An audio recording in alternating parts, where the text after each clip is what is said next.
আর আশা করি সকলে খুব ভালো আছেন। আজকে আমি পাঠ করে শোনাবো লেখক শীর্ষেন্দু মুখোপাধ্যায়ের ছোট গল্প গয়ানাথের হাতি। একটা হাতি কেনার ভারী শখ ছিল গয়ানাথের। শখ সে ছেলেবেলা থেকে। গায়ের মগনলালের হাতি ছিল। হাতিতে চেপে বুক ফুলিয়ে ঘুরে বেড়াতো। হাতির ঠমক চমকে আলাদা রকমের। ঘোড়া গাধাতেও চাপা যায় বটে, কিন্তু তেমন সুখ হয় না। কেউ তাকিয়েও দেখে না। কিন্তু হাতিতে বেরোলে সবাই ভারী সম্মান করে, পথ ছেড়ে দেয়। তা গয়ানাথ হাতি কিনবে কি? তা তো নুন আনতে পান্তা ফুরোয়। চাষবাস করে যা মেহনতটা হয় তার 10 ভাগের 1 ভাগ ফসল ঘরে ওঠে না। ধরা কর্য শেষ করতেই মাঠের ফসল যখন ঘরে পৌঁছায় তখন তার 12 আনায় খসে গেছে।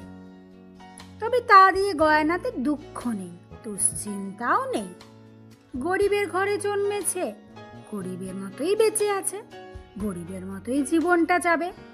তারা গরিবেরই বংশ, তা বলে হাতির শখ তার যায়নি। তার যে একটা হাতির শখ আছে সেটা অনেকেই জানে। ধনেশ বৈরাগী একদিন বলল, তা হাতি পুষলে খাবে কি বাপ? তোর নিজেরই পেট চলে না, আর হাতির পেট দেখেছিস তো? একটা আস্তখানা ছোটখাটো বাড়ি ঢুকে যাবে। গয়ানাথ বলে, তা জানি না, হাতির অওয়া ককা সব আমি জানি। ঘোড়াকে চিন্তা পরে, আগে হাতিটা তো হোক। জপেশ্বর সাধুকা হাটবারে গরু বেচতে গোহাটায় গিয়েছিল। গয়াকে দেখে বলল, দূর বোকা, হাতি কেনা বেজায় লোকসান। আমার গরুটা বরং কিনে রাখ, দুবেলা 7 সের দুধ দেবে। হাতির দুধ তো আর মানুষে খেতে পারে না, দোয়ানো কঠিন কাজ। গয়ানাথ হেসে বলে, দুধের হাতি না হলেও চলবে গো জপেশ্বর দাদা। তবে সবচেয়ে অন্যরকম কথা হয় গয়ানাথের বউ জবা। সে বড় ধার্মিক মহিলা। পূজা অর্চনা, ব্রত পার্বণ, উপোস কাপোস তার লেগেই আছে। সে বলে, ছেলে পুলে নিয়ে ঘর করি বাপু, হাতি নিয়ে আমার কাজ নেই। কবে হাতির তলায় প্রাণ যাবে পায়ের তলায় তার কি ঠিক আছে? হাতির চিন্তা ছেড়ে একটু ভগবানকে ডাকো, পরলোকের কাজ হোক। গয়ানাথ অবাক হয়ে যায়। ভগবানকে আবার ডাকাডাকির কাজ? তার সঙ্গে তো আমার নিত্যদিনের দেখা হয়। জবা ভয় খেয়ে বড় বড় চোখ চেয়ে বলে, ওগো, ভগবানকে নিয়ে মিথ্যা কথা বলতে নেই, তাতে পাপ হবে যে। কিন্তু গয়ানাথের মুশকিল হলো। কিছুদিন যাবৎ দুপুরবেলা বাস্তবিকই বট গাছের তলায় ভগবান এসে থানা গেড়ে বসেন। বুড়ো সুড়ো মানুষ, একটা চটের থলিতে হুকো তামাক টিকে নিয়ে আসেন। গাছতলায় একখানা আসন পেতে গুড়ুক গুড়ুক তামাক খান। মাঠে চাষের কাজ করতে করতে আড়ে আড়ে দেখে গয়ানাথ। একদিন গিয়ে পেন নাম করে জিজ্ঞাসা করেছিল, আপনি কে আজ্ঞে? কোথা থেকে আগমন হলেন? পুরো মানুষটা ভারী খুশিয়ান হেসে বলেন, আমি হলুম গে ভগবান, বুঝলি? হেতা নাতা লোক নই, স্বয়ং ভগবান। বাপরে, ডবল পেন নাম ওই কর্তা, আপনি তাহলে তিনি? তাহলে আর বলছে কি, তা কিছু জাদু টাদু দেখতে চাস নাকি? জিভ কেটে গয়ানাথ বলে, আরে না, আপনার মুখের কথাতেই আমার পেত্তায় হয়েছে। তো তুই কত বড় হাতি চাস বলতো? গয়ানাথের মুখ খুব উজ্জ্বল হয়ে উঠল। সে বলল, আগে হাতি যদি হয় তাহলে তো বড় হওয়াই ভালো। কি বলেন কর্তা?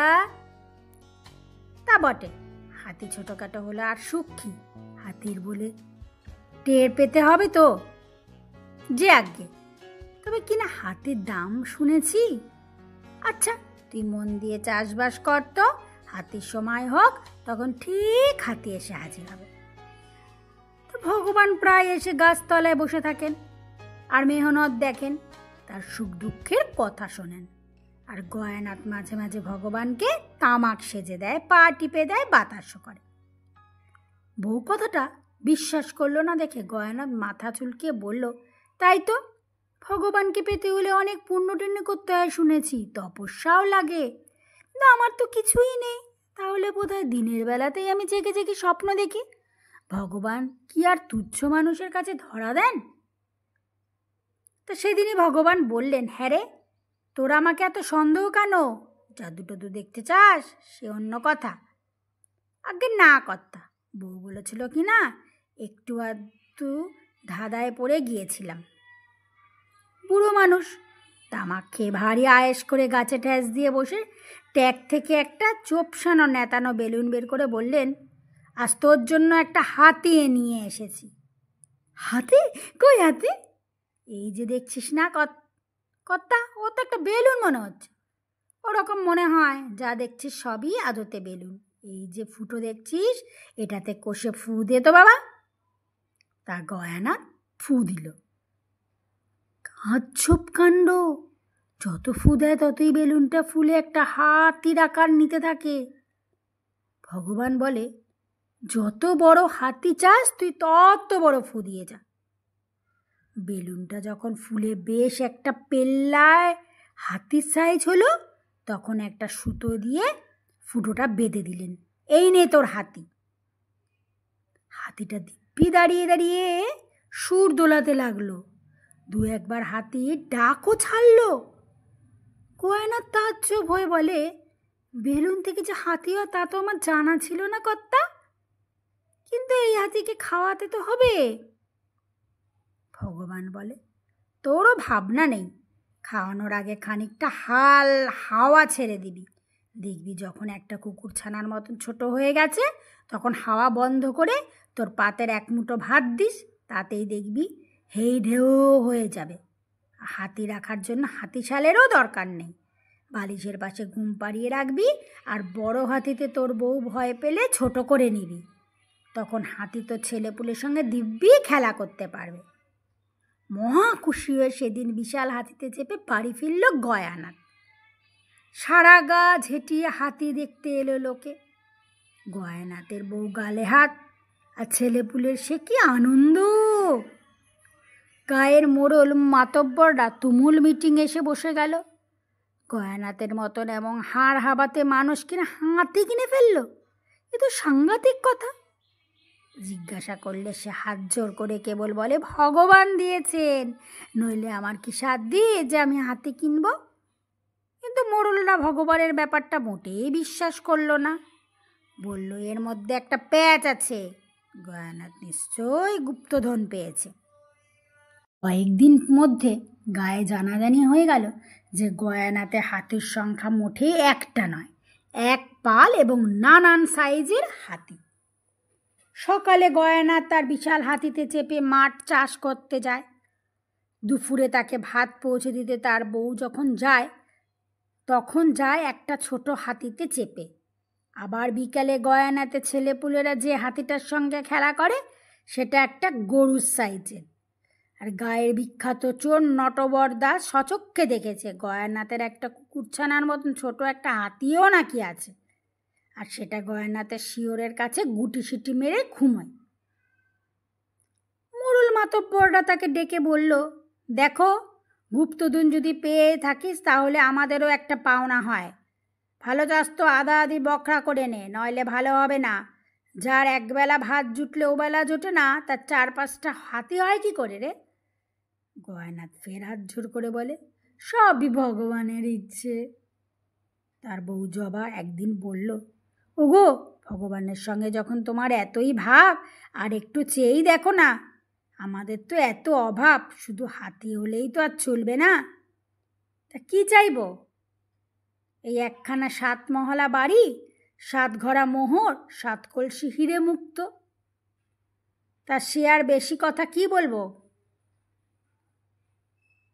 সেদিন ভগবান গাছতলায় বসেছেন। গয়ানাথ তাকে পাখার হাওয়া করতে করতে বলল, আজ্ঞে বাবা, একটা না কথা ছিল। ভগবান হুঁকোয় টান দেওয়া থামিয়ে বললেন, 7 মহলা বাড়ি, 7 গড়া মোহর, 7 কলসি হিরে মুক্ত তো? তাতে হবে তো তোর? আর কিছু লাগবে না? গয়ানাথ মাথা চুলকে বলল, বউ তো আর কিছু বলেনি। ভগবান মিটিমিটি হেসে বললেন, 7 মহলার জায়গায় 14 মহলা বাড়ি হলে তো ভালো হয়। 14 জায়গায় 64 মহল আনন্দ কি বলিস? আর 7 ঘোড়াই বা না কেন? ভগবান তো তোকে 7,000 ঘোড়া মোহর দিতে পারে, আর হিরে মুক্ত সেই পরিমাণ। গয়ানাথ শুকনো মুখে বলল, আমি গরিব মানুষ, অত কি সামলাতে পারবো? আহা, সামলানোর জন্য মায়না দিয়ে তো লোক রাখবি। তখন কি আর তুই আজকের গয়ানাথ থাকবি? কেষ্টবিষ্ট হয়ে উঠবি যে, সমাজ দুবেলা তোকে স্যালাম ঠুকবে, ভালো হবে না? গয়ানাথ খুব চিন্তিত মুখে বলে, শুনে ভালো লাগছে না বাবা। তাহলে ভালো করে ভেবে দেখ, গিয়ে বউয়ের সঙ্গে পরামর্শ করিস, যা চাস তাই পাবি। তবে তবে কি বাবা, এই গাছতলায় রোজ দুপুরে এসে বসতুম, আর হবে না। তোকে দিয়ে তুই একটা হিল্লি করে দিয়ে আমাকে এবার পাততাড়ি গুটিয়েতে হবে। শুনে গয়ানাথের বুকটা কেমন করে উঠল। বলল, বাবা তুমি না এলে যে চারদিক বড় ফাঁকা হয়ে যাবে। দুর্বোকা, আমি না এলেই কি, তোর কত লোক লস্কর হবে, কত নাম রক্ষা হবে, কত খাতির হবে তোর। রাত্রিবেলা বউর কাছে সবটাই খুলে বলল গয়ানাথ।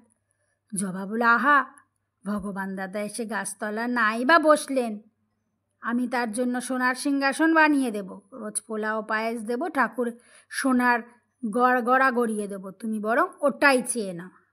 আর রোদে জলে ভগবানের গাছতলায় বসে কষ্ট করার দরকার নেই। কথাটা কানে যেন ভালো শোনালে না গয়ানাথের। তার বেশি বুদ্ধিশুদ্ধি নেই, ভালো মন্দ বিচার করার ক্ষমতাও কম।